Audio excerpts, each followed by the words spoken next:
When you hit rock bottom, when you and I are empty, we sometimes know that and we cry out. There's a cry of desperation that says, this is not right. This should not be happening in my life. And that is the beginning, my friend. I want to say to you, that is the beginning of a major ability to change in your life. Well, good morning and welcome to Timeout. My name is Jack Windt and welcome to the year 2021. Happy New Year and blessed New Year to you. And I hope you're still celebrating, because I believe this is going to be a brand new year and it's going to be a great year for us. Many of us are so glad that 2020 is over because of all the drama that it had in it. And so we're believing for a great 2021. Now, just a quick shout out to all those people I know that may be recovering from COVID or illnesses. Just know our prayers are with you. We're standing with you in the gap in faith, believing God's going to recover you speedily. And just know that people are thinking about you. Now, this morning, as we enter into this 2021 season or year, I just want to say, this morning, make a statement saying that when it comes to the glass being half empty, I'm a pessimist. Now, before you leave your couch, I'm going to give you a context of that in a moment. So don't run away, especially Renee, just stay right there. I'm going to speak about when it comes to the glass being half empty, I'm a pessimist, and why that's important. Now, you've heard the statement, or you may have heard the statement about, some people see the glass as half empty and other people see the glass as half full, depending on your viewpoint. If you're an optimist, you see it as half full. If you're a pessimist, you see it as half empty, as what I've just said when I started. Now, whether you see it as half full or half empty is just your viewpoint, but it doesn't change the amount of water in the glass. It's still half full or half empty. And that's going to be my point this morning of discussion. But before I get there, I want to just tell you a little story.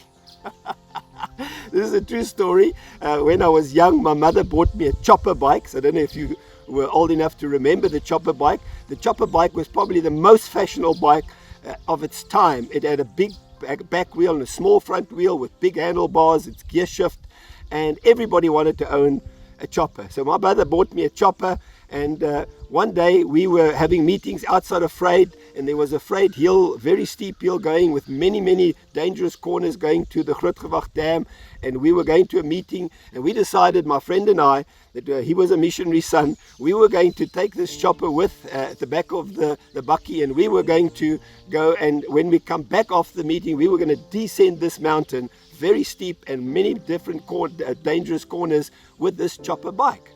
Now, after the meeting, we decided that we were gonna ride from their home.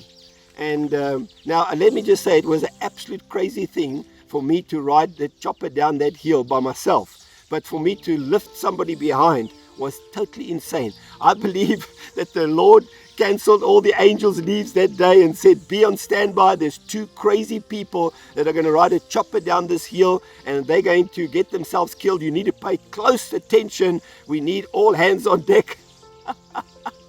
Well, I didn't die that day. It was neither did my friend. It was an absolute miracle. The chopper bikes, that their brakes were bad to start with, and mine weren't working. So we decided we were going to break ourselves with our shoes. Now, that was a terrible idea.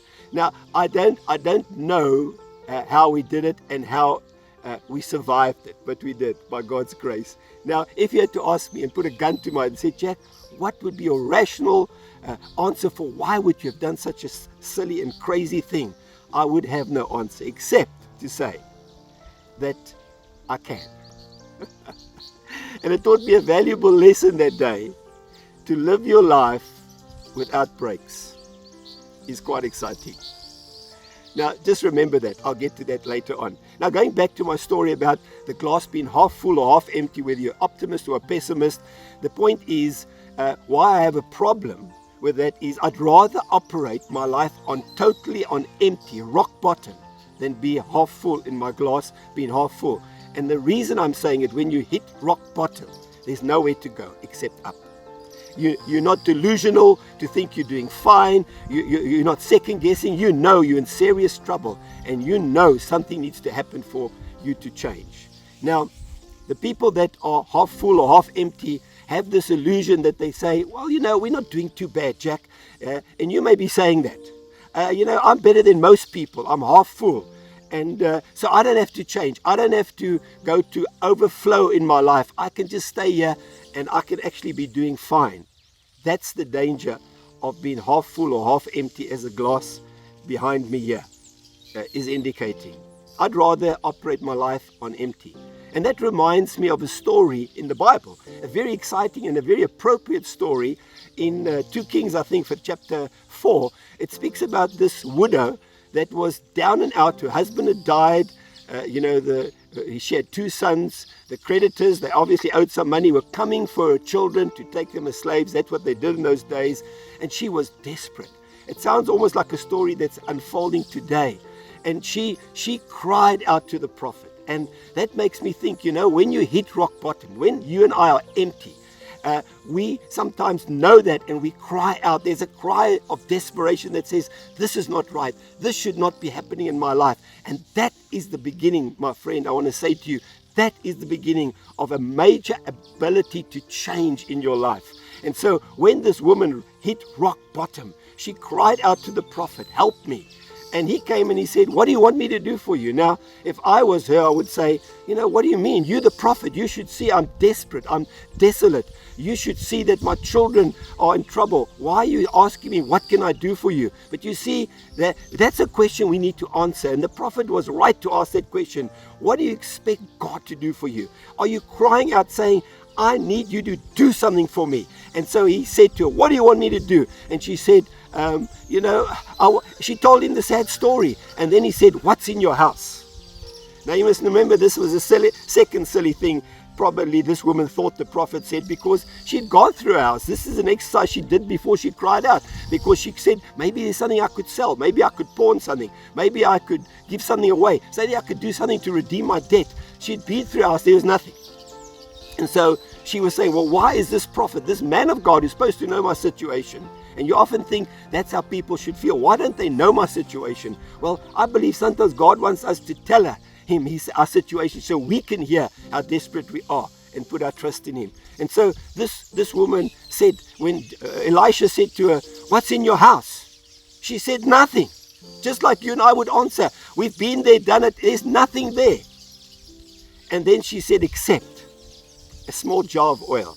The moment she said except, the prophet had done for her everything that he could, basically, because he pointed her back into her house. He said, there's an except in your house. There's an except in your life. You have to find it. And that except, why she thought that except, that little jar of oil was just something small, was because she didn't believe that that was an exceptional thing. She didn't believe that that could be a miracle. So she just said, well, there's nothing except. Now, I believe God plants an except in every one of our lives, so that when we hit rock bottom, when you hit rock bottom, God has put some exception in your life that is exceptional, that could just turn out to be your miracle today. If you hit rock bottom and you say there's nothing except this, just believe that that exception could change your life. And so this woman said, there's nothing but the small jar of olive oil. And so he said to her a second thing. He said, I want you to go and find every empty vessel. Don't just find a few. Go to your neighbors, go to your community, go to everybody you know and say, I want an empty vessel, because God was going to do a miracle through her life. And so she collected through all the community. Now imagine a poor widow come. You know her situation. You're also poor. You're struggling. She's knocking on the door and you're saying, what does this woman want? I haven't got much for my own family. Now I must help her. And then she says, I want an empty vessel. Yes, I can give you that. I've got many empty vessels. As a matter of fact, many of the people that she was asking were not only having empty vessels, they were probably also empty vessels and didn't know it. And so she was collecting all these empty vessels. And then she did the second thing. She went into her house, like the prophet said, and she closed the door and she started to pour out that exceptional miracle that didn't look like a miracle at first, but when she poured it, it became her miracle. It filled every single vessel that she had got from all her neighbors. And she said to her son, bring another vessel. And he said, Mom, there's no vessels left. We filled them all with this olive oil. It's a miracle. and then the oil stopped ceasing. And when she told the prophet that, he said to her, go and sell the oil and give it to those that you owe money to, your debtors and your creditors, and go and pay off your debt. And so then you can take the rest and live on it. Now, I want to say to you that these are the three things that we can do when we hit rock bottom. And I'd rather operate on empty than half full, because when you're on empty, you cry out. And when you cry out, you find out your exception in your life. That little thing that is exceptional, that miracle that God planted there when you were born for a time like when you're feeling right now. And when you reach out to that exception, when you go and look in your life, you're going to find that's where the miracle is. And then when you act on that word that God's given you, and you go and do something about that word, something happens. And then when you pour out that miracle into your life and into the vessels in your life, a multiplication happens from heaven, and you start to rise. And that glass starts to rise, not just to half full, but to overflow. Now you may say to me, Jack, why should I do that? Why should you do that? And I'm reminded of that story about what I said earlier. It's because you can. Because you can. And I want to say, I want to dare you. I want to challenge you. Live your life without breaks, and see God do something supernatural in your life that you've never ever thought possible. My name is Jack Windt. You've been watching Timeout in 2021. God bless you. You unravel me with a melody. You surround me with a song of deliverance.